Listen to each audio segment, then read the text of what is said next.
It's such a privilege to be here this afternoon and to welcome you to South Park and Bethel Park Community Forum. And we'd like to also thank the panelists.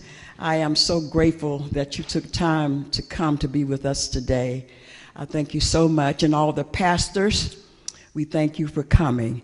At this time, we're going to ask one of the ministers to open with prayer.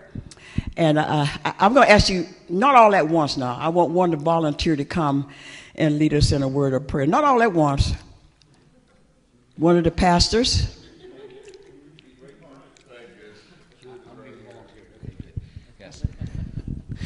Hey friends, for you that don't know me, I'm Jude Urso. I am the pastor at Windover Hills United Methodist Church, right up there at Sunny Slope. So if you go sled riding, you know where the church is right there. And it's my joy to be here with you all today. And would you join with me as we go to the Lord in prayer? Let's pray. Oh Lord our God, we ask you to bless us in this time.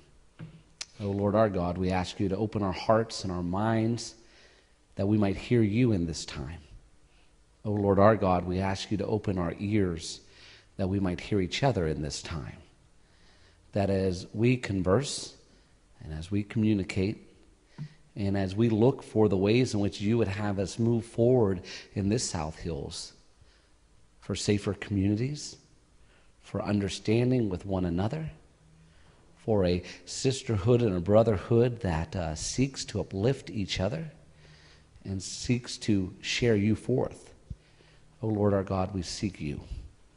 So be with us in our communications. Be with us in our understandings. Be with us in our learnings. And be with us in our undoings of things that are false and things that are misunderstood. That we as your people might truly understand what it means to walk in your ways. So Lord, we ask for your blessing. We come in your name. And we thank you for opportunities like this. And we come as the people of God. And all of God's people said, amen. Thank you. At this time, I'm going to introduce the moderator for this event, Pastor Jarrell Gilliam. Let's give him a God bless you as he comes. Thank you.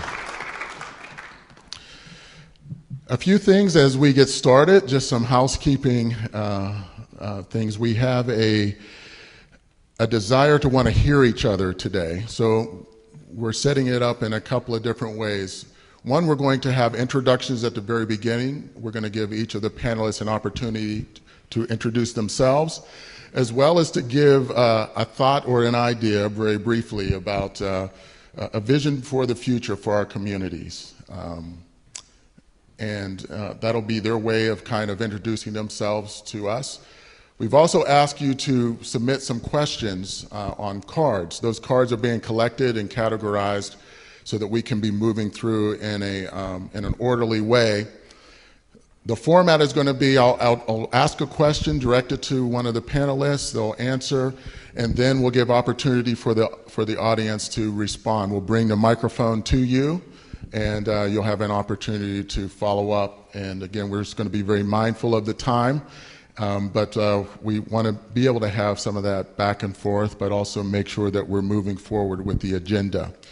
And so if you have any questions, any of the people from Shiloh or see any of the people around, they're here to help you. So just let us know, raise your hand, and we'll come to you. On the Bethel Park Cable Network, they're going to be carrying this event.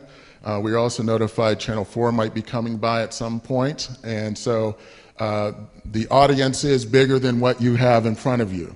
And so it's your opportunity to get your message out. And again, we're just so honored for everyone showing up here today. So with that, if we would start with Sue, the microphones are on each table. And I just ask that you speak for the camera into the microphone. It should be on. Testing? Oh, yeah, it is. Okay, good. Hi, I'm Sue Means, and I serve on Allegheny County Council. And I don't like to be referred to ever as a politician. I'm a public servant. And I'm so excited to be here today and to serve and to learn more and to open the lines of communication. But I want to give you my phone number to start with. It's 412-350-6545. It's 350-6545. So if the county can help you, we're here to help you. We have lots of services to help, but to let you know, government is inefficient and we can't do everything. That's why the lines of communication that are opening today, and hopefully my vision is it will continue open between faith-based organizations. And I think a lot of times people are out there, they're alone, and they need a sense of belonging, and especially young people. And so we have wonderful things available in the South Park area, like the Melting Pot Ministries are there. There's youth group, there's campus life, and so if you need anything, please come see me. And I'm honored to be here, and I'm honored to learn and understand more. Thank you. Yes. Good afternoon. I am Judge Cheryl Allen. I am currently a judge who sits on the Pennsylvania Superior Court. But prior to Superior Court, I sat on the Court of Common Pleas of Allegheny County for 17 years. And much of that time I spent in juvenile court. Now, having said that, I want to say I agree with Sue. I don't like being referred to as a politician, because politicians are only concerned about the next election. I'm concerned about the next generation, and I am certain that everyone here shares that view. We have a crisis in our society. I saw it in juvenile court. I would see it daily in criminal court. I see it on the Superior Court. The crisis and the divide is not between Democrats and Republicans, nor is it between blacks and whites. It's between right and wrong. And right is what we should all be fighting for and standing for. Because if we don't learn to stand on truth and what is right, then we will perish together. And we see our communities being destroyed daily. And so one of the things I learned when I was in juvenile court, when people would say to me, well, what are you doing to stop the crime in our communities? And my response would always be, what are you doing? What are you doing? We all have to reach the point where we are concerned about our young people. I don't care if they're from Upper St. Clair or from Homewood. We've got to reach the point where we consider them our young people, our future generations, because they belong to us and they will impact our future. And so I am just here today to share and to exchange ideas, and prayerfully a greater sense of community will come out of this endeavor and other endeavors like this in the South Hills and beyond the South Hills. Thank you. Thank you. Yes. It should be on. Hello, I'm Judge Ron Arnone. I'm the district judge in Bethel Park in Upper St. Clair. I'd first like to thank you, Pastor, and the Shiloh Church for hosting this event.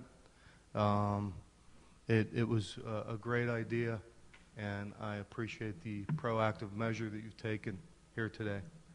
I'd like to also commend and thank all the other pastors and reverends here today from the other churches in the area and this esteemed panel that's gathered. I couldn't agree more with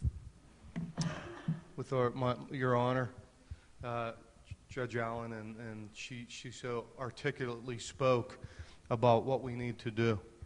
And her and I had some dialogue earlier and talked about some of the issues. And as a district judge, I'm kind of at the area where the rubber hits the road. I see it firsthand right in front of me. It just plays out. And I've had the opportunity to work with the Melting Pot and some representatives from their fine organization, and I see all these different kids and people in general that need help. And, you know, I think we have to get away from the divide and get back to getting together as a people. This is not about, as Judge Allen stated, you know, a race issue. This is about a people issue and what is right and what is wrong and what's good and what's bad. And I think we need to get back to a more positive approach to dealing with issues, working together as a people in general, and do it prayerfully. That's important as well. So I would submit that I am here today to support any endeavor to move forward progressively in a proactive manner to promote the idea of bringing people together and helping our community grow together in a positive direction. And I'm not a politician either. I'm in the judiciary. We don't consider ourselves politicians.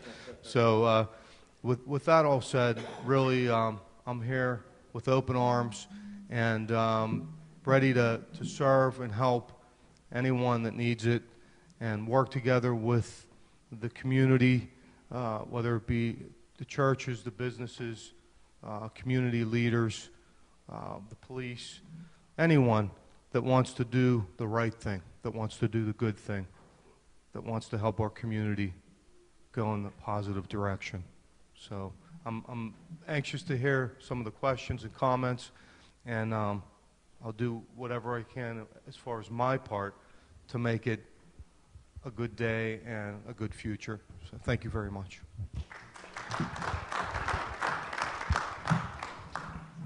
Well, good afternoon. My name is Dennis McDonough. I'm the Chief of Police for South Park Township.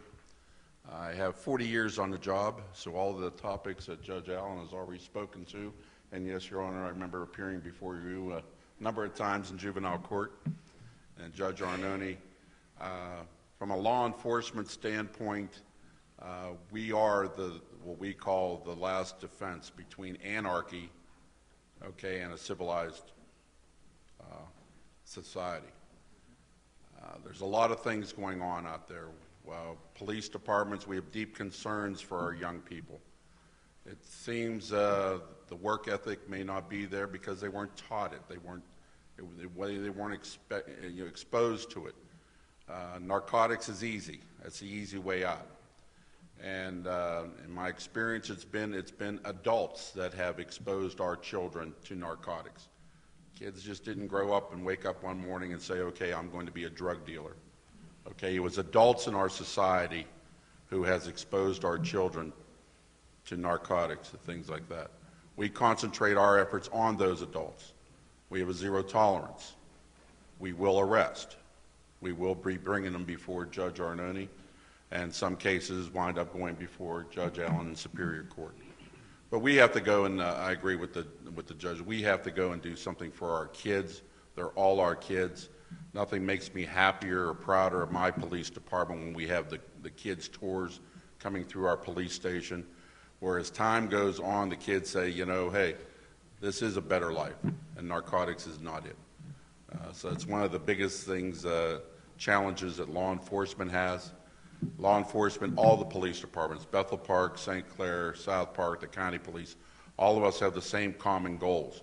And the common goals are to go and help our kids be more productive people in society. There's a lot of bad things going on out there, and we have to do what we can to go and defend our children against those things. And that's what we promise to do. That's all. Thank you.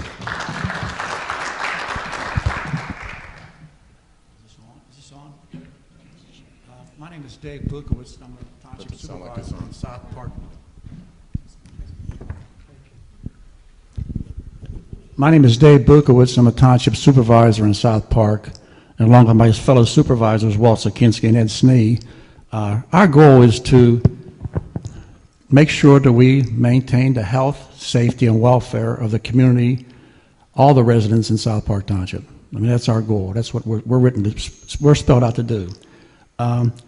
In South Park, we make an extra effort to make sure that we are trying to help with blight in a community, because when blight seems like to attract more blight, it attracts bad things. I was born and raised in Sharpsburg, so I've seen my town in Sharpsburg. I worked in East Liberty in Nabisco years ago. I've experienced out in that area, Harmer Avenue and that stuff, Larmer Avenue.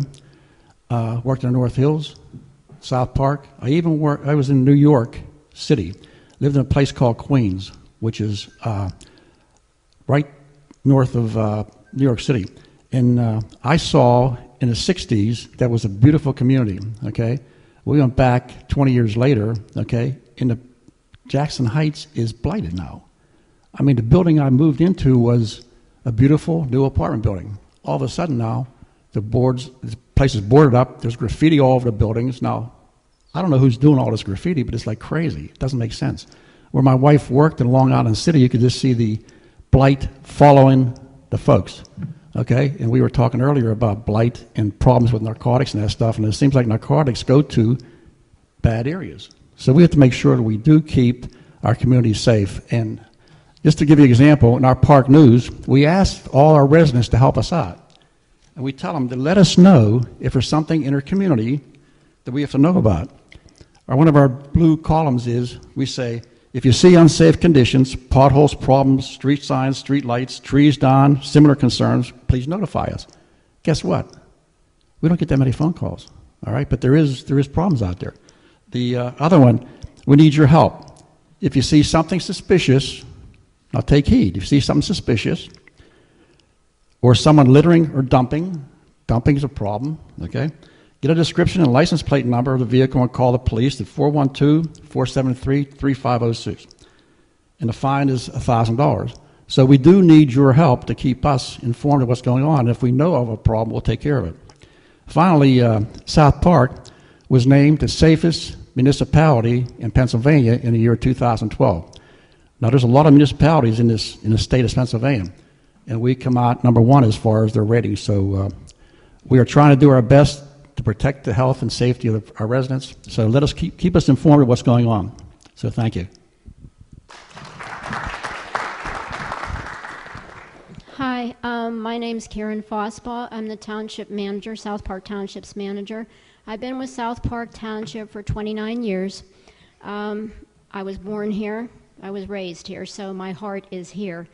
The most important thing to me and the Board of Supervisors that we be responsive to the needs of our community. My door is always open. If anyone comes to the building or calls me, I always take the phone call or I do return the call. Being here and living here as many years as I did, I do remember when South Park was nothing but a small coal mining town with about 4,000 people. And when I look back coming forward, all of the things through a number of administrations, supervisors, and managers, we have continually tried to move the township forward. We are here for you. You're not here for us. So it's government represents the needs and wants of its people. So we do need to hear from you, and we do need to hear the voice of our residents. And by the same token, I think that it's extremely important today, particularly that elected and appointed officials, they have to lead by example, which means both morally and ethically. It's impossible to be the leader of a community, the manager of a community, if you don't adhere to those moral and ethical standards yourself, but you expect your residents to do so. So those are some of the things that are important to me. Thank you.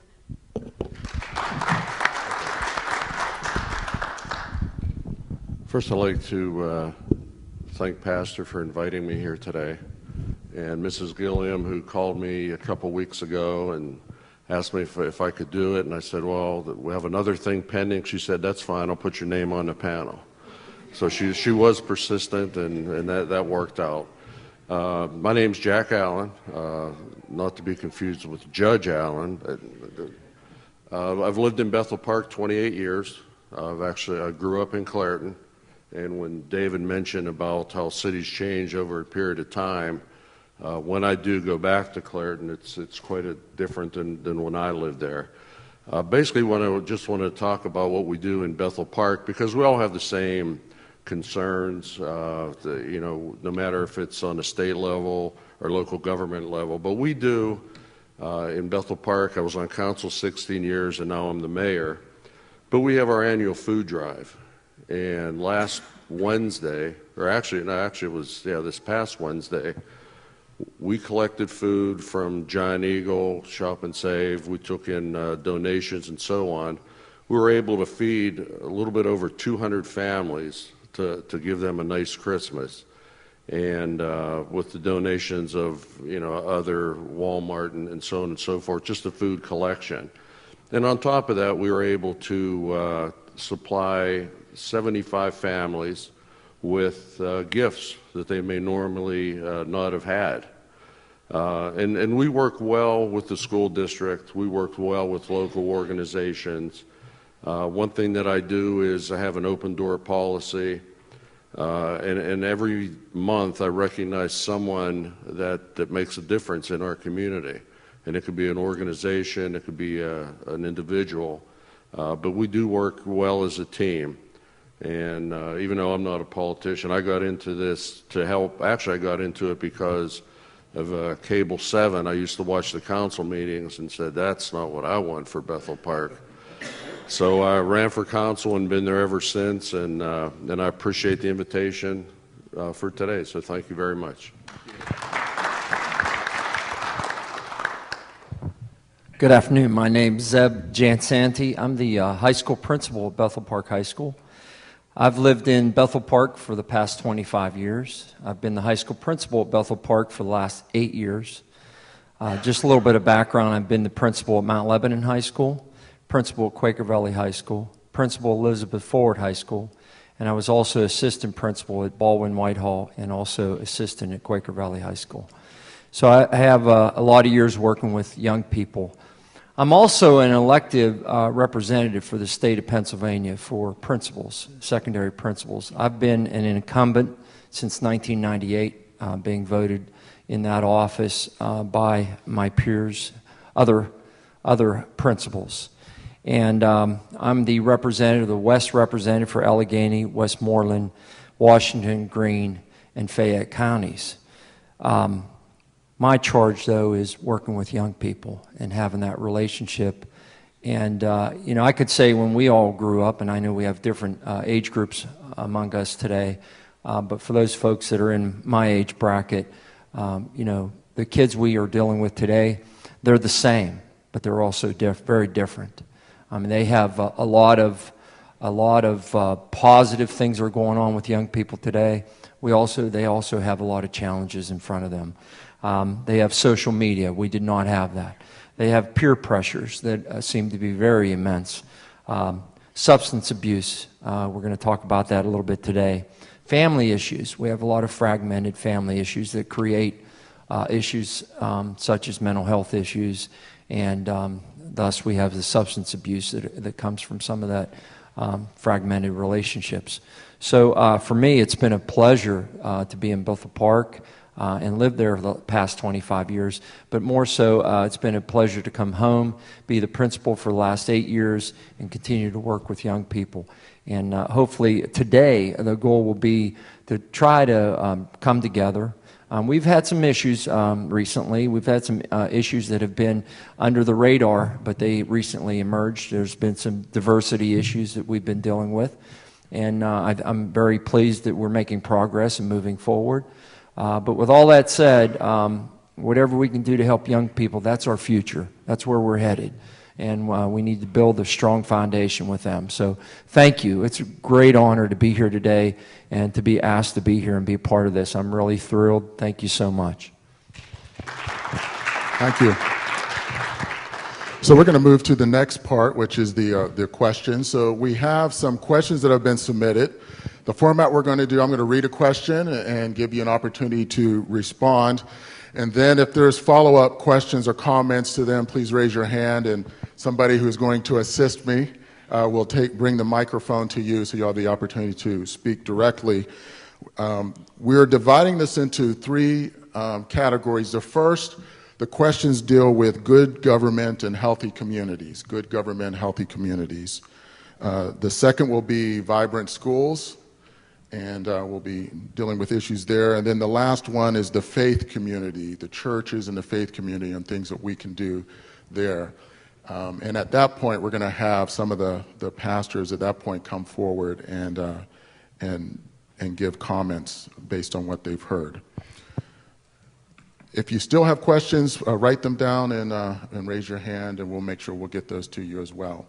The first question, is there a department in local government focused on race relations? Is there a department in local government focused on race relations? Or whatever area you're in, is there any type of formal office set up to deal with those kinds of issues? Anyone? Yes, please. Yes, District Attorney Zapala has established an advisory council to work with the police and to make sure that best practices in place, and that's an ongoing effort. Okay, very good. Anyone else?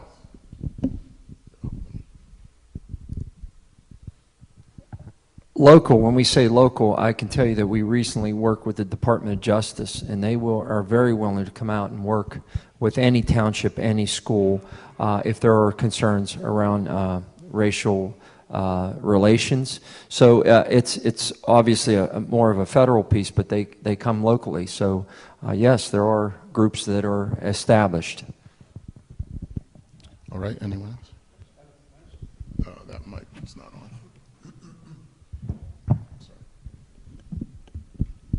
I just want to mention that I haven't been introduced to racial tensions in South Park. So I don't know of anything that's going on within our township.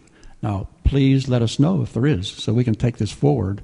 And maybe there's something in the schools, okay? Now, I personally have not been addressed with any kind of tensions that I know of, okay?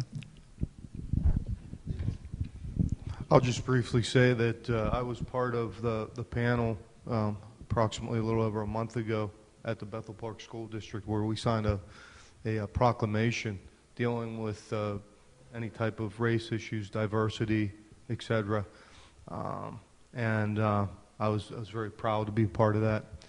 We had a great panel, and as Dr. Gensanti had spoke about the federal government and the Department of Justice being involved. We all signed a pledge to, put our best foot forward and do anything we can to bring people together. And that proclamation is out there to see, and it's in full view. I would recommend that anybody take a look at it, read it. It's very encompassing, and certainly it's a document that we put together to bring people together, all people. Thank you. Thank you very much. Here in our audience, any follow-up questions or comments about this particular question?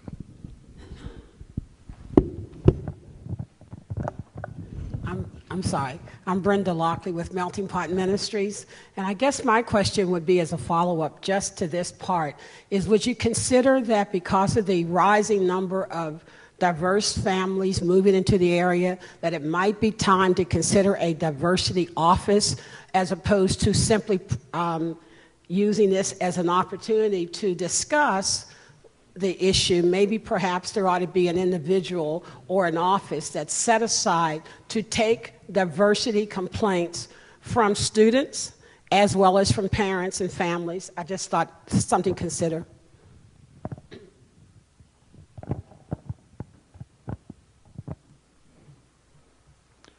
I don't know if there's a comment to that, but it's something to be considering.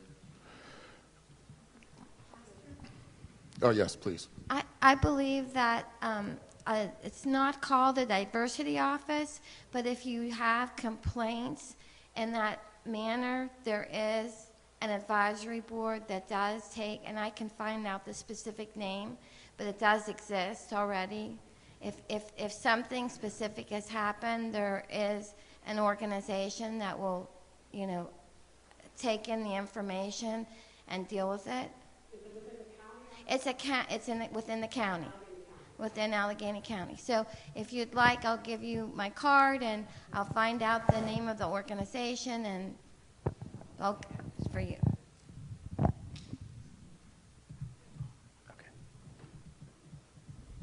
Comment in the front? Another comment up here. Okay, just a minute. Hi, I'm Lisa McCracken, and I have a question about the flow of the information, the communications that go from local to the higher levels. I hear a lot of advisory panels, and I'm thinking more in the line of grassroots or locally as neighbors and community members. That how do we get this information out? How do we get the flow going with the communications for diversity? Because Brenda Lockley is correct. We have such diversity and such expansion of diversity, and the languages can be confusing. Thanks.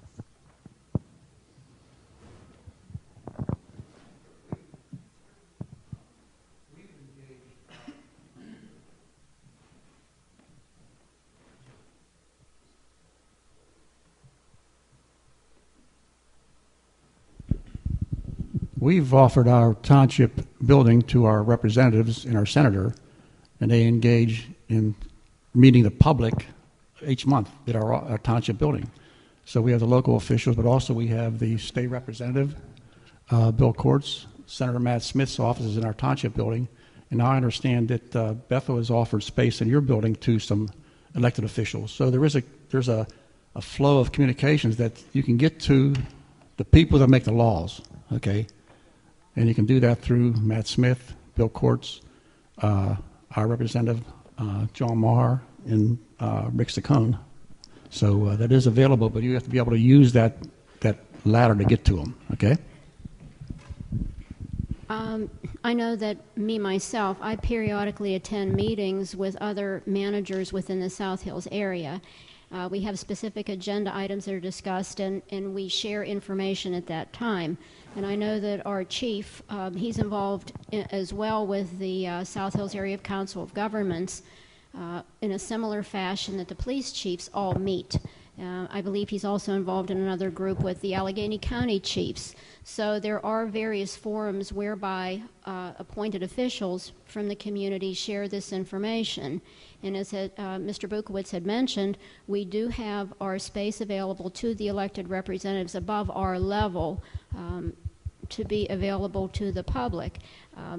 Within our township staff, we meet 2 times a month for staff meetings with all of our department heads. At that time, we discuss any issues within the community, whether it's problems we're having in a neighborhood, whether it's infrastructure problems, whether it's just something that needs corrected at a park. But we discuss a number of different issues during those meetings as well.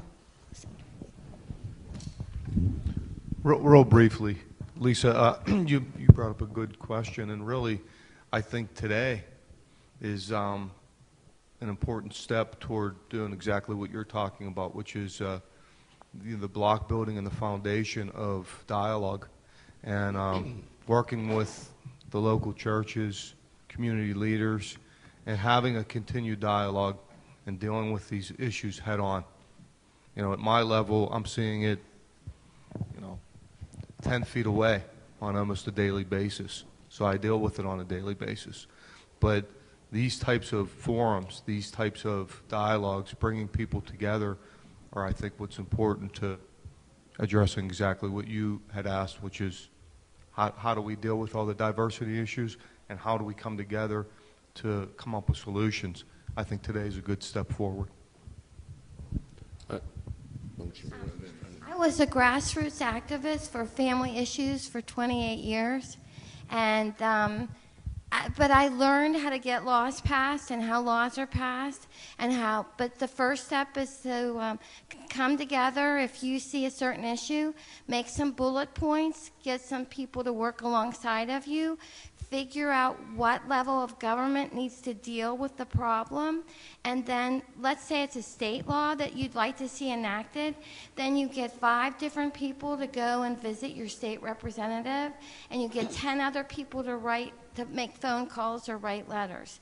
So it's kind of, you have to be organized, have your mission, what you want to accomplish, and then a plan as how to get the attention. And then you may find out through whatever issue it is, even a Google search online, you can find other people that see the same problem, and then network with them across the state, and then get those individuals to contact their representative, and that's how you bring it.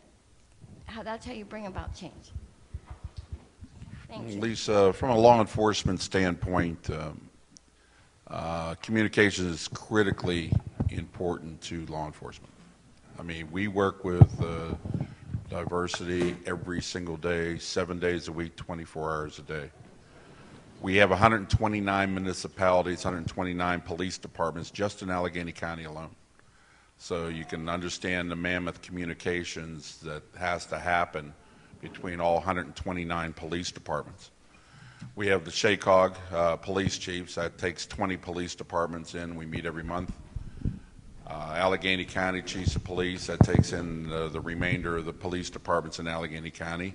And we're with the Western Pennsylvania chiefs of police, which handles all of Western Pennsylvania, Washington County, Butler, all the way up to Erie and back. And what we try to do is have all the police departments be on the same page. We're sharing the same problems. And sometimes I may not have the best way of dealing with it, and another chief has a better idea. You know, so that's why it's important we have these meetings. We share training. We want all 5,000 police officers of this region to be trained the same, to be on the same level and have the same understanding of every community. And that's what we strive to do day in and day out. So that's our communications means is information that comes from our people. Our people are our eyes and ears. If they don't call us and they don't offer information, and it may be, sometimes I get information that has nothing to do whatsoever with South Park, but it has everything to do with Upper St. Clair or Peters Township or somewhere else like that. And that's where the communications come in. We take that information and we get it to the people who can do the most help. Whether it's the Attorney General's office or whether it's the FBI, DEA, you know, we work with all of them. They're all members of our organizations, and we talk monthly. That's the only way it's going to work, is that we have to have all of our police officers trained. Training is critical, and it's important to me. And everybody has to be on the same page. Everybody has to have the same understanding of what's going on out in the various neighborhoods. And that's how we deal with it. One thing we do on a local level is we pass everything right through the channels up to state reps. Rick Saccone is going to have an office once a month in our building. Every Thursday we send information to Senator Smith, Representative Saccone, and Representative Marr, so they know what's going on, because we're the ones that go back to them whenever there's grant money or anything, programs that may be out there. We want them to help us. And both Karen and the chief mentioned about SHACOG, which is actually the South Hills Council of Governments, but SHACOG involves 20 different local governments all the way out to Findlay Township, right to Mount Oliver. And we meet once a month. Walt's the representative from South Park on that. And we talk about problems. I mean, if we don't have something, it's not that we may not have a problem, but maybe Mount Oliver or Elizabeth Township may have a question that we've handled. I mean, there's no sense reinventing a wheel. That's why we come together as a group. So we do talk a lot to our neighboring communities and certainly our state reps. Yeah, first of all, my name is Crystal Bates Matusak. I'm an artist in residence. I'm a performer. I did go to South Park High And I guess I have a couple comments that I'd like to say. First of all, when the gentleman said he is not aware of any incident that has happened in the community, that's disturbing to me. That means there's not a flow of communication, because I work with the teens and there have been incidents. We are a community within a community, and the smaller community does have issues and pains, and we feel like you're untouchable.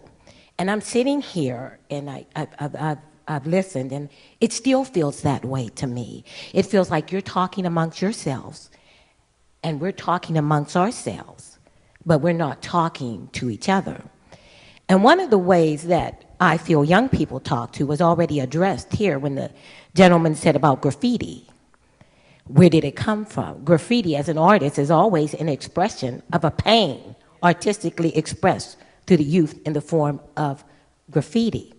So I guess my question here today and my comment is, how does the community, within the community, that agenda may not be quite exactly the same. We always want to keep our kids educated, informed, and all of that, and safe. But we have some different issues that express even like incidents on the bus. And I do find, I'm 56 years old, and I attended South Park High School. And some of the issues that I hear the children raise, teenagers, are the same issues that I dealt with when I was a black teenager at South Park, where whenever there was an incident, we were called, we were like maybe 1% of the community, into the office without our parents' representation to talk to the principals and the school officials. And we were told that we were to help maintain so there would be no racial issue. And at that time, I know I was a victim of the racial issue, and I was told as a victim that I am responsible for keeping the lid on. And so that information to me still is an issue with our teens. And plus we have all the new things of, as the principal has spoke to, of addictions and fractured families, which didn't exist when I was a teenager, but some of those undercurrent of the community within the community and feeling an apathy because we don't feel we will be heard. And when you tell me we have to go to the legislator avenue to be heard for a 15-year-old, that's impossible.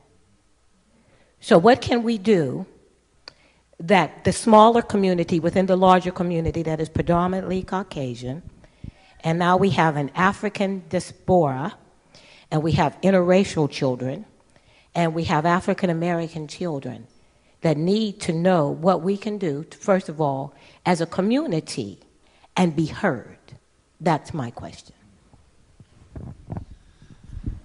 I'd like to address that from a school standpoint, because I think you brought up some great points. And the one thing that we don't want to do is to we're about right now. We have been moving forward. At Bethel Park High School, we put together a group called STAND, and that's an internal group. And that's one thing that any community can take action, have a part, have a voice. And that group, their goal is for students to take action against any negativity towards diversity. And that's what STAND's all about. The point that you brought up, when we've been working with the various groups, and we've worked with African Americans, we've been working with the Asian, we've been working with the Hispanics, as well as involving the Caucasian students in those mix of conversations. And what we found out is there are several things that we can do. One, we need to start educating at an earlier age. We are, at the high school level, we're catching it at the tail end of the issues. And so adding diversity into the curriculum early is a very important piece. So we are going to work towards adding those pieces into our curriculum, where we're taking a holistic approach into what minorities have done for our country, and not just, on Martin Luther King Day. We want to do it across the board. The other part that we found is that we need to add diversity to our faculty and staff. As our numbers increase as our diversity increases, our numbers in staff should reflect that. And currently that's not where it is. So we are taking a proactive approach to add diversity to our hiring process. So those are just two small ideas. And of course, educating our faculty is very important, because sometimes we don't know what we don't know. And so we have an Act 80 Day coming up on January 5th, and the whole entire day is about diversity in the schools. We have some experts coming from the University of Pittsburgh who work, particularly in those areas. So there are things that I think that any young people can approach the principal and say, hey, I hear Bethel Park's doing this. Why can't we be doing something like this? And I think we need the voice of young people to say, not to sit back and just kind of turn ahead when something happens and just be quiet about it. And we're talking about, adult conversations that students can have with those folks that are running schools to say, hey, let's do something in a very proactive way to kind of change the tempo and the thinking of our entire school. So I'm encouraged. Young people have great ideas, and bringing those different groups together, we found that we are really find some great dialogue and some great insight by young people. So, let's involve them. I think that's how change occurs. So thank you.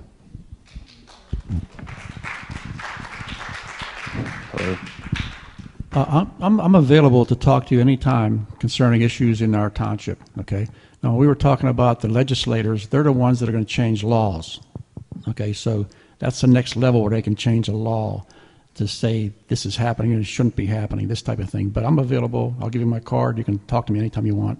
And the same with Karen. If you have an issue that's concerned about South Park Township, Eddie, Walt's the same way. We're available, so give us a call or meet with us. So I hear there's openness for dialogue to continue. And one of the other questions that are similar, specifically with dealing with young black men, what are some things that they can do to help improve relationships with the police? Are there opportunities to get together, any initiatives that can be done? Well, again, from law enforcement, information is everything. We encourage young black men, young white men, all people to come forward. If we're not doing everything exactly right out there, we need to know that so we can change. We have to adapt to the communities that we represent.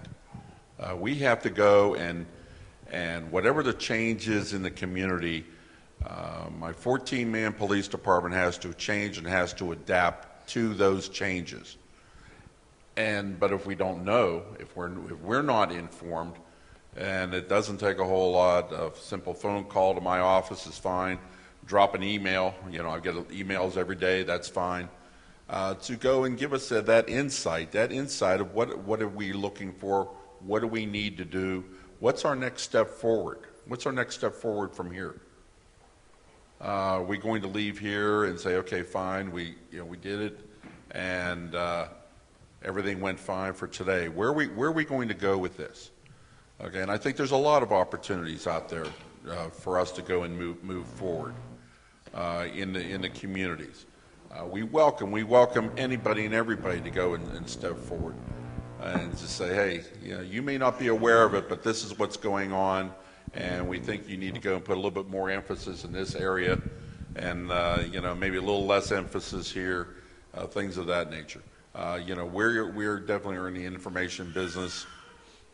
Our police department's on Facebook, and trust me, I'm the old school guy. Okay, I fought Facebook. I fought it every inch of the way until one of my sergeants, a younger guy, says, Chief, this is the way we got to go. It's the information highway. You got to do it. But I fought it, and it's been a great success. Go on to South Park Township Police Facebook, and you'll see some of the things that we do and we offer. But yeah, information's it. For all of us in any given community. What may be important in your community may not be so important in the community that I live in.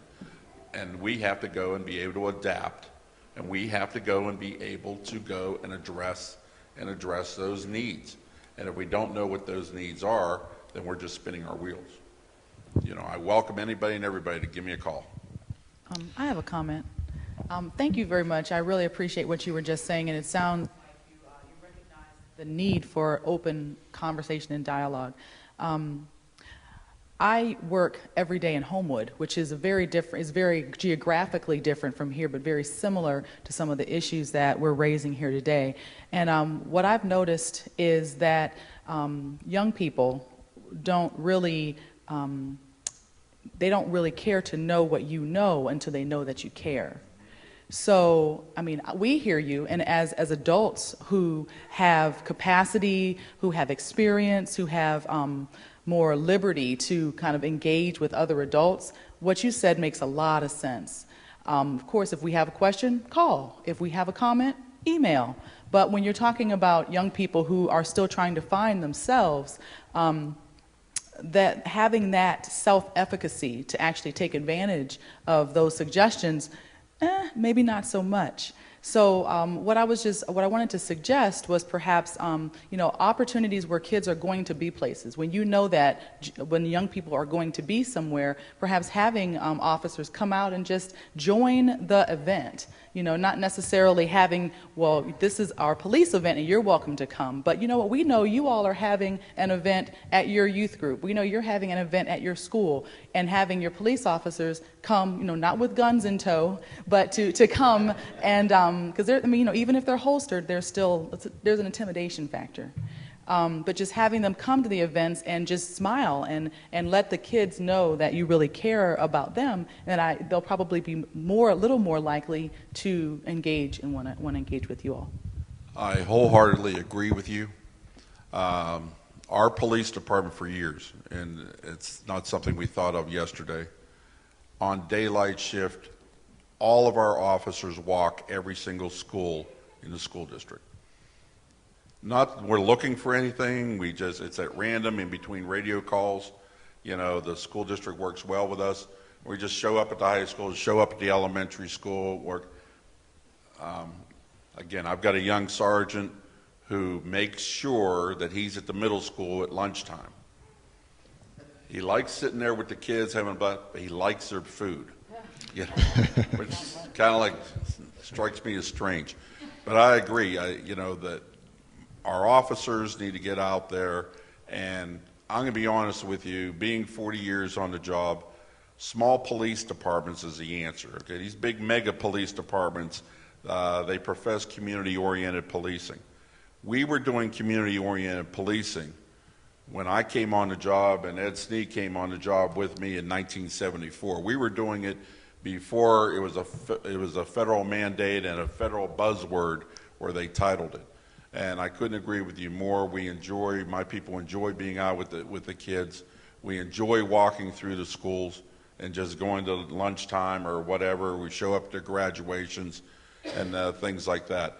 And yeah, sometimes it's hard for kids to maybe directly communicate, with us. And I think that's where the adults have to play a role. Okay, you're responsible for these kids, and the adults have got to also listen to the kids. And if an adult says, what, child, that's not a bad idea. Maybe you and I both together need to go see the chief of police, and you can go and express to them what you think. Maybe the child, can't do it on their own, and that's where an adult needs to step in and say, what, that's a pretty good idea. You know what, maybe we need to go and move that word forward. Okay, and you're right. Some kids won't come up to us for whatever reason, the uniform and all that, things like that. But that's where the adult needs to step in and be that mentor and bring the kids to us, or call us and we'll go to them. And Chief, while you are there, I want to get it to Mayor Allen. There is also some questions about efforts. It was mentioned by the principal for high school to diversify the faculty. Is that a priority for the police department as well? And is it something that you're working towards?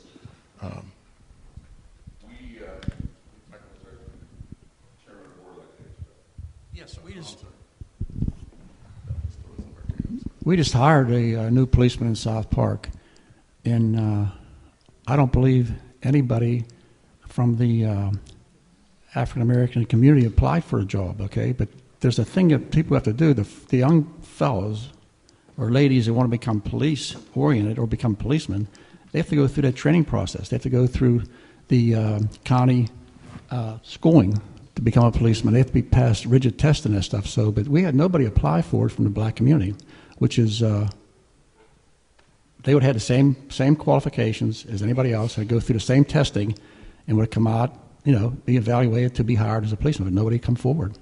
So diversification, we would be willing to diversify, but we have to have people to come forward and do that, young folks to come forward. Can I?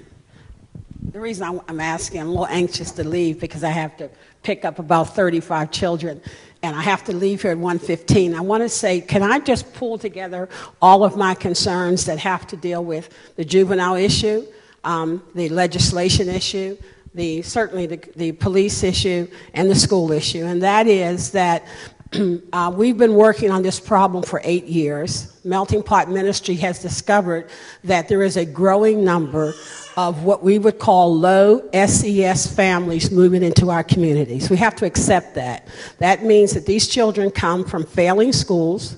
They come to a community where there are no failing schools. The children are doing quite well, and they have to be intersected or integrated with a group of children who have really, frankly, been doing quite well.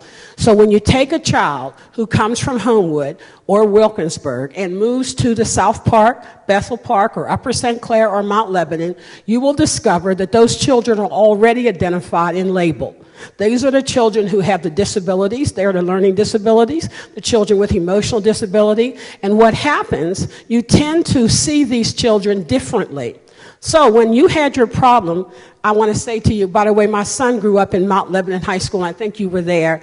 And so we know that there are certain communities where a child can go be an African American and have no problems. So I will attest to that. The problem isn't for those children. We are talking about low SES children.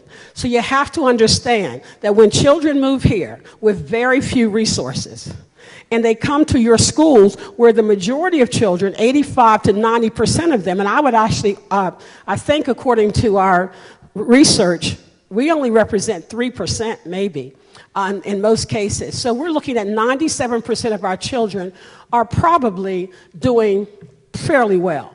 I would not say that everyone in our community is middle class, but we certainly have a high number of achieving students. So what I'm asking you to consider, have you ever thought that the reason why you're having problems on the bus going to Steele Center is because those are your low SES children?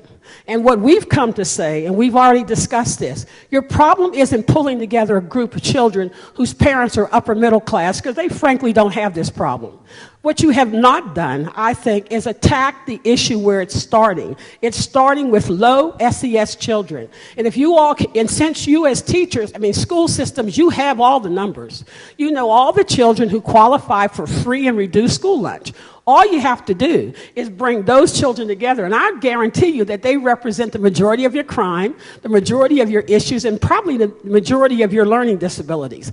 The question you have to ask is, why aren't we looking at that group? Why do we keep bringing together kids who, as my young people told me when they went to the meeting, that you had all of these nice, kids saying, oh, I don't know what the problem is. Of course they don't, because it's not happening to them. You are bringing the wrong groups together. I would ask you to consider as a principal, who are your low SES students? Put them in a room. And what you're going to discover is they all share the same thing. They are suffering from the lack of resources. So, of course, they turn on each other, and, of course, they use the term, and I can use it here, can't we? The only time our kids get called nigger is on the bus going to Steele Center. Did you know that? They don't get called that. They don't get called that in the hallways. That's not the only time. That's not the only time? Okay, well, let me just say to you. Okay. Yeah. Oh, excuse me, I'm sorry.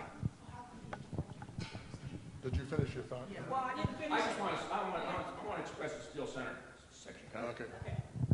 First of all, I work our safety for First Student.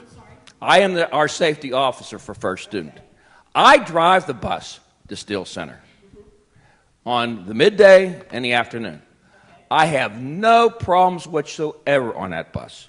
None whatsoever. We had problems with drivers that didn't work out because the kids were acting up. And I have no problems whatsoever with any of those kids that go to Steele Center in the midday or the afternoon. So I don't know who's giving you that information, but this whole entire school year, I myself, personally, because our drivers were having problems with the kids, not only the blacks but the whites, I have been handling that bus for the last 8 months. Okay, well, I want to finish my point. Sure. Well, I'm just addressing your Steele Center thing, which is not true. All right, well, let me just say this. I want to finish. So my husband is a counselor for outreach teams, and he was in a meeting, and he asked whether or not there's counseling opportunities at Steele Center, and their statement was that no, they expect the schools to do it. Is that true? So that means that if your counseling isn't occurring at the Steele Center, where you're going to find a lot of these children who I think are wrestling with lots of issues, your counseling needs to be either more active, more proactive in terms of reaching these particular group of students. And if you don't do that, at least work with Steele Center, because as I was saying, we represent children not just from Bethel, but from South Park and Baldwin. And they have all reported to me that the majority of their problems are racial slurs. They don't say that they have poor teaching. They don't say that their problem is that they are somehow unhappy in the school system. The only problem they have is this one or two children who continue to call them racial names. And the only answer they ever get, unless they fight, is let's talk. And then who do you bring together to talk? The kids who aren't calling them the names. The kids who are calling the names are the ones who are having issues. And I just wanted you to take a look at who those kids are. Let me address it. Would you do that? Sure, That's my please. concern. First of all, you hit a lot of great points. And one thing that we won't do, and I know particularly at the school that I happen to be the principal, we're not going to deny anything that's occurring. Now, we've had a couple situations on the vocational bus. We absolutely have had some name calling. We've had some name calling in our cafeteria. We've had some name calling in our hallways. Very isolated, but it's there. When we brought those groups together, we invited every minority student that we had in the building. So we had every minority student, then we had Caucasian students. Of the Caucasian group, we had a mix of, not that we looked at the financial aspect, but we did have a mix of students. We had vocational students in that group, and we had regular students that don't attend the vocational school. So yes, we're aware of your concern, and it's not about excuse me. It was not about selecting a particular group. It was about involving all the groups. So you hit some great points, and we're aware of them. So I do appreciate your concerns.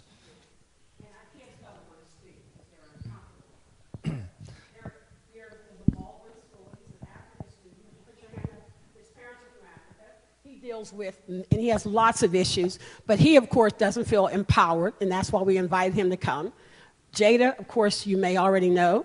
I think Jada's got great leadership, and then there's Brianna, who doesn't speak at all a lot because she's from South Park, and that's what happens. You get teenagers who don't talk. So we asked them to come today so they might understand that we adults can talk.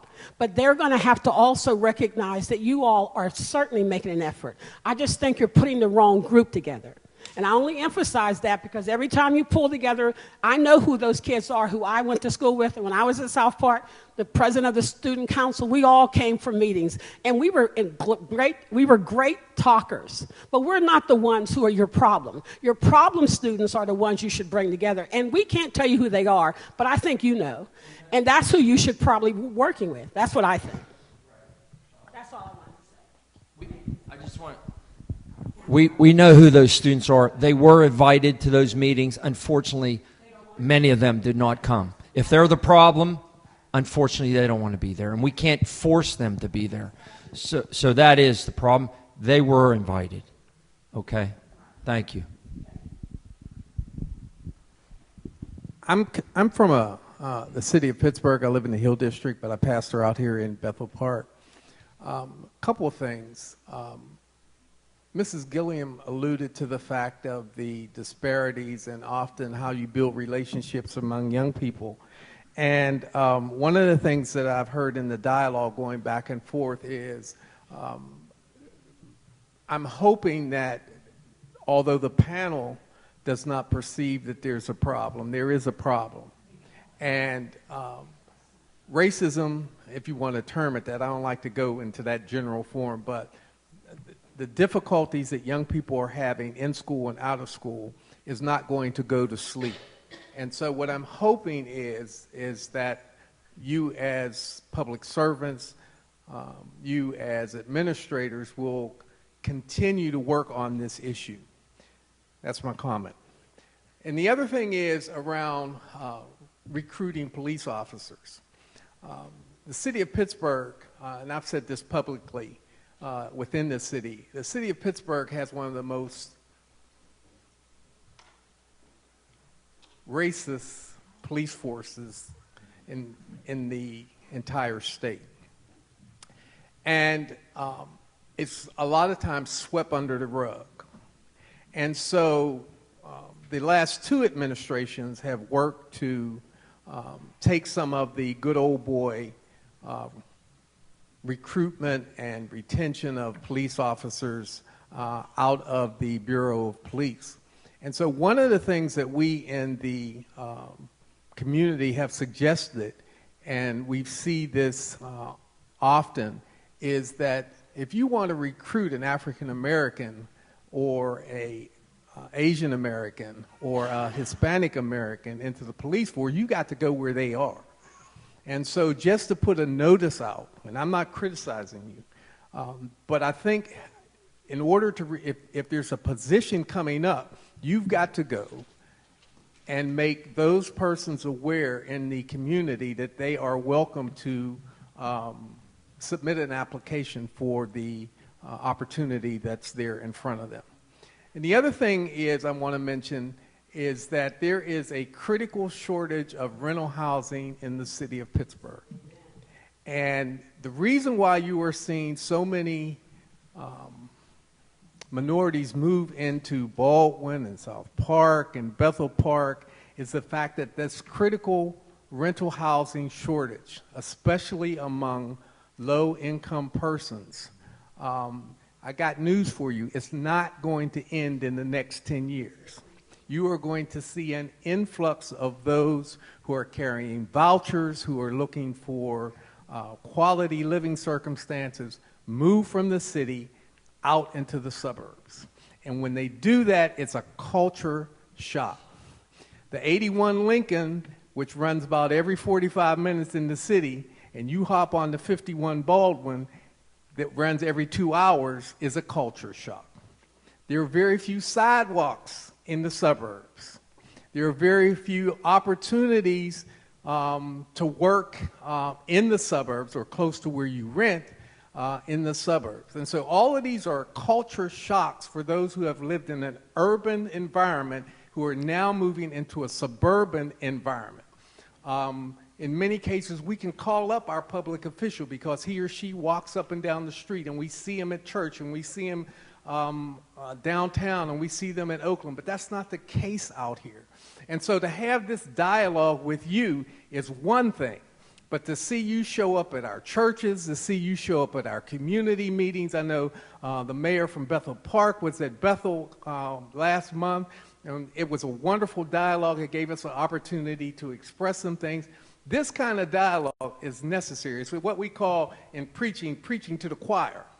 All of the people that need to be here aren't here. So it means that you and I have to make sure that we get the word out to those people who are in the community who aren't here.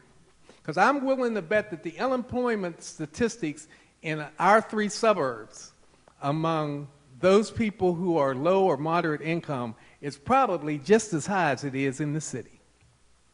And so it's incumbent upon us to stretch ourselves and to stretch the organizations that we represent to make sure that we reach those who need to be reached.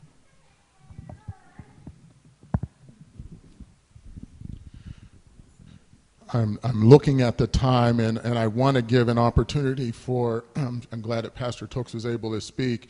I wanted to give the opportunity for some of the other pastors, those who are our faith leaders, to speak, and then we wanted the opportunity for each of the panel to give their closing thought or takeaway, or hopefully hear openness for continuing dialogue in different things. And so for any of our faith leaders, I see Pastor Denson. Could somebody get a microphone to him? And we'll have a... I just want to say I'm glad I'm here today. I know most of the gentlemen up there and the ladies. But I was on the Human Relations Commission for 20 years, and I was chair for 3 years. I was under 4 governors, and I'm very familiar with racial problems. I think one of the biggest problems we had in the state was the Philadelphia School District. Very familiar with it. Human Relations Commission does have an advisory board. I think you need to contact them, because when I was on there, we made sure that we got in the community. Even when I was on there, I made sure that the police in Bethel Park, South Park, in the South Hills area got training. We had attorneys come out. I helped participate in it on how to, they were saying we were getting complaints about a lot of the minorities were getting stopped, and they felt that they were being singled out. But anyway, we had got involved in it, and as you know, I know a lot of the police officers. I am on the Civil Service Commission in Bethel Park. I've been on it for about 28 years, and we do all the hiring there in Bethel Park. But I just want to kind of fill you in to let you know that there is problems. There's problems in Bethel High School, too. I was in a meeting with the principal here, I think it was about a month ago, where those youth had a little problem. And thank God we have the magistrate that we have that's very understanding. He kind of straightened things out pretty good, because it was a hot potato. I'll tell you like it is. It was a hot potato. A lot of people were very upset about it, but he handled it very well. Mr. Arnone there, Ronnie Arnone. But the thing is, we have to understand one thing. You're going to have problems, but how do you address them? As a lot of the young ladies were saying here today, you need to have a group that can also be advised by the, like Human Relations Commission. You have the EEOC. You know, EEOC doesn't have an advisory board, but Pennsylvania Human Relations Commission does. But you need to get together with them, and when you have a problem that, such as in the schools or whatever, they will come out and work with you. This is what we all need to realize. We need to know about Title VII and all these federal laws, state laws. A lot of people are not up on that. I'm very familiar with it because I've dealt with it for 20 years. Also, I dealt with discrimination with the Port Authority. I put 32 years in the Port Authority, and I handled discrimination and all that there. So I'm very familiar with problems. But I just want to say that you need to work together. This is the key. I'm proud of Bethel. We do have one black police officer there in Bethel Park, and he's doing a wonderful job. Now, I want to say this. You know, I know SHACOG has taken over the testing. I've been involved with it. I just met with him about I think it was 2 months ago. But the key is, since I've been on that commission, I always would contact the Pittsburgh Courier, your minority community papers. I would contact NAACP, different ones, trying to get minority police officers there in Bethel Park. A lot of times they would come, and they wouldn't come back. It's happened. And it's just something that's happening. And I'm very familiar with the city of Pittsburgh, too. We had problems there. And also the state police. We had problems with the state police for years. I mean, it was a bad situation. But I just want to say that we have to work together. That's the key. You can't say there's no problem. There's problems in all our schools. Bethel Park High School is having problems, and I know it. The principal knows it there, because I talk with him. But I think the key is working together, It's not slamming the people, letting them know this, letting them know that, but to sit down and talk with common sense. This is what we got to do. Because if you don't sit down and talk with common sense, you're not going to get nowhere.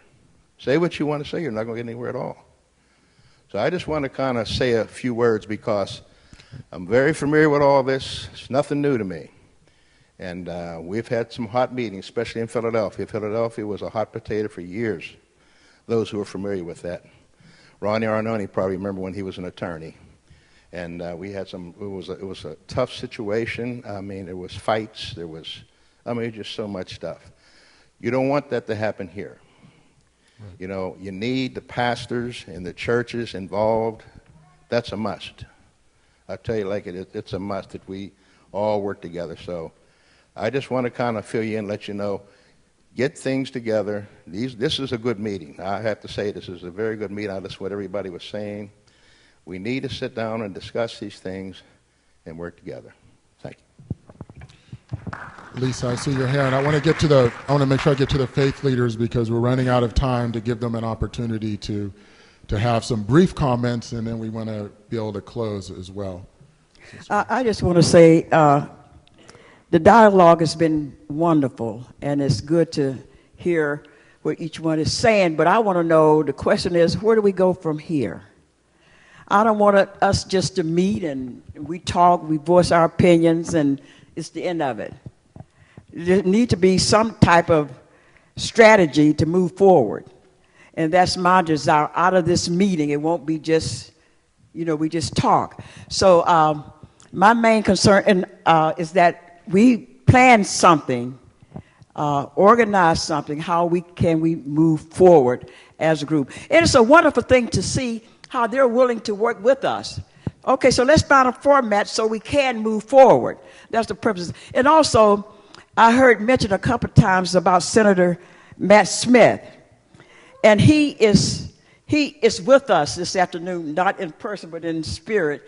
And he wants us to know that he's there to help. And he has a representative from his office with us. Let's give him a God bless you. Thanks, Ms. Gilliam. My name's Dan Allwine. I'm a staff member for Senator Matt Smith, a Bethel Park native.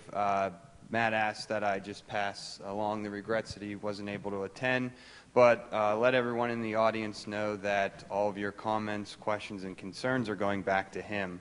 I think my boss would echo what members of the panel have said and what some of you have said, and that is hearing from municipalities and hearing from citizens is how new laws, proactive laws, good laws are passed in Harrisburg. My boss is an email away, phone call away. We're on Facebook as well. I'll be here until the end. I'll give you my card.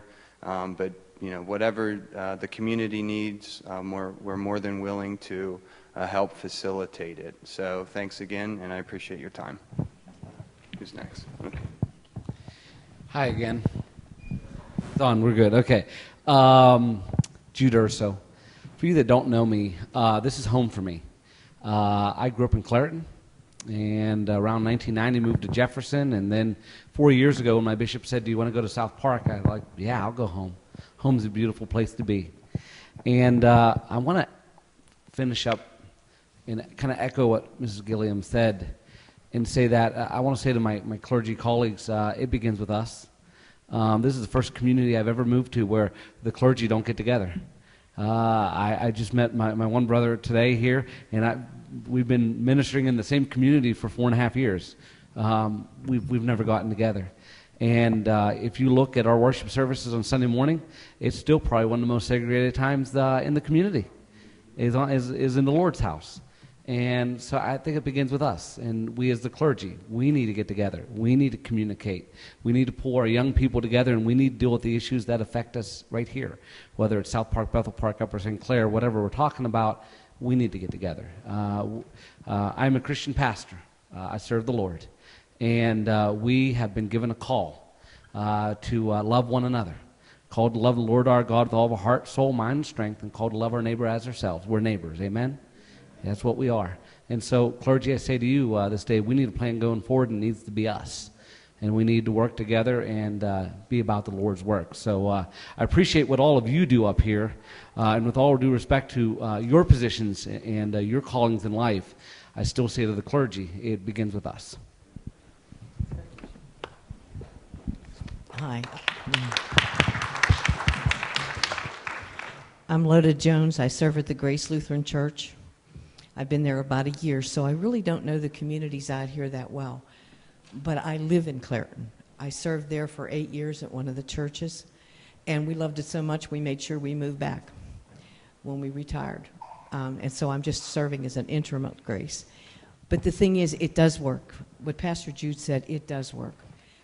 In that community, we had a unity group that was involved with the ministerium, and the unity group were all these folks. The police officers, all the municipalities, they came together and they met with the pastors.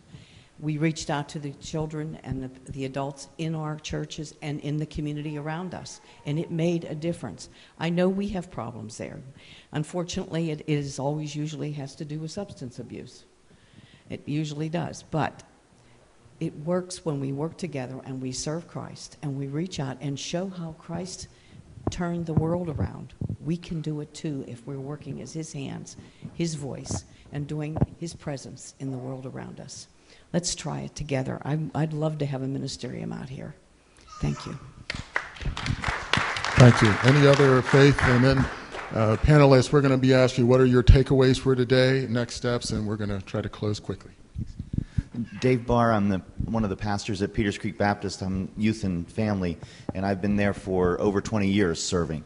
And I will echo what Dr. Ginsanti said, that I'm fortunate. I get to sit down with high school kids every week. We sit on Wednesday nights and we talk. And I learn a lot, and we don't know what's going on. We adults don't know, but they do.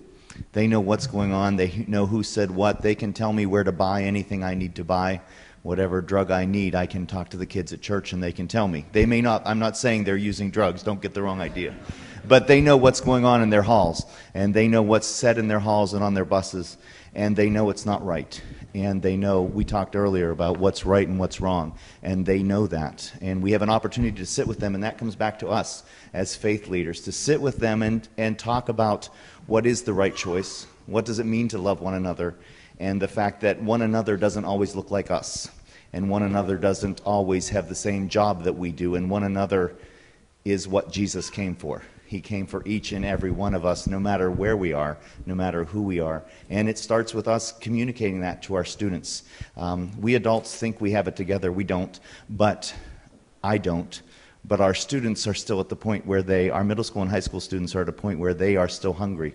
They're hungry to want to do the right thing, and they're hungry to want to know how to do the right thing. And we have the opportunity to help them.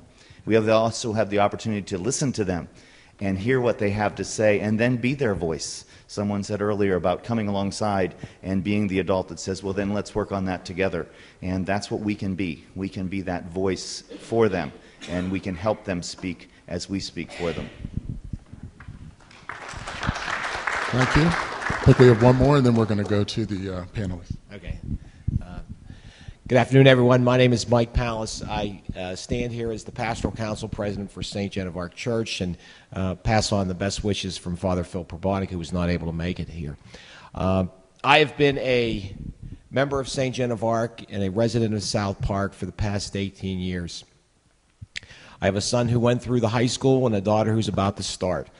And I can tell you that in that time, we have seen such a great change in our parish. We are grappling with empty pews. We're grappling with people that don't come to church. We're grappling with resources that are changing. So even in our Catholic faith, we are struggling with changes that happen.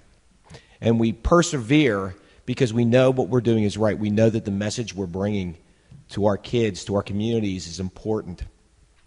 What I can tell you that St. Joan of Arc will do, and I'm sure with all the other houses of faith that are here, we stand ready to help any way we can to bridge whatever sort of gap there is, to open lanes of communication, to welcome everybody into our community, because it's important for us as we move forward, black, white, whoever, So please know that on behalf of St. Joan of Arc and everybody here, please come to us with questions, with issues, with concerns. This is a great start. I hope this continues, and I hope to be invited to other events like this. So thank you very much. Thank you. And again, because of the time, we have a brief amount of time, but please like to have closing comments from each of our panelists. And can we start on that side this time, if you don't mind, Sue, then you can go last. And again, it seems like as the faith community, we are offering ourselves to be part of the solution. So please consider us as one of those pieces of the puzzle to help convene ongoing dialogue. Thank you. Once again, I'd like to just thank for this day and for everybody getting together. And what I really took away from today is to continue to listen. You know, listen to the adults, listen to the students, listen to the folks that are out there, you know, in the trenches, so that we can continue to improve. This is about making each and every day one step forward and a positive. So thank you. I know from my behalf as a representative as a high school at Bethel Park, we're going to continue to work to make sure that all students are included and that all students are accepted. Thank you. Once again, thank you for the invitation. I wanted to mention before that you know, we as a community, we do offer a lot of different things for teenagers and children to go to. But as the pastor alluded to before, if there's anyone out there that has, and I've been to Boy Scouts, I've been to, you know, senior citizen homes, we will have a representative there. But whereas we let you know what's available, whether it be on Cable 7 or bulletin boards or so on, you have to let us know where you want us to go to. I mean, if the date's open, I will definitely be there. So it's a two-way street that way also. And I look forward to meeting a smaller group somewhere down the road. So thank you very much. I'd like to say thank you as well. This was a great opportunity to meet with other groups of our community. We look forward to moving ahead. There's always room for improvement in every community. I don't care where you're from. Some communities need more improvement than others, but I thank you for this opportunity and for presenting a number of issues where we can move forward as a group. Thank you. Thank you. And as far as South Park's concerned, I think I'm speaking for my fellow supervisors, Walt and Ed, that we would welcome you to come back to our home, our place, our township building. Let's set another date where we can meet and discuss issues. And because we have a community center, and we also have our boardroom where we can meet and talk about things. So I don't know, I guess everybody has an email address. Do you have an email address for everybody in this room? Okay, I'll give you my card, and you can send it on to me.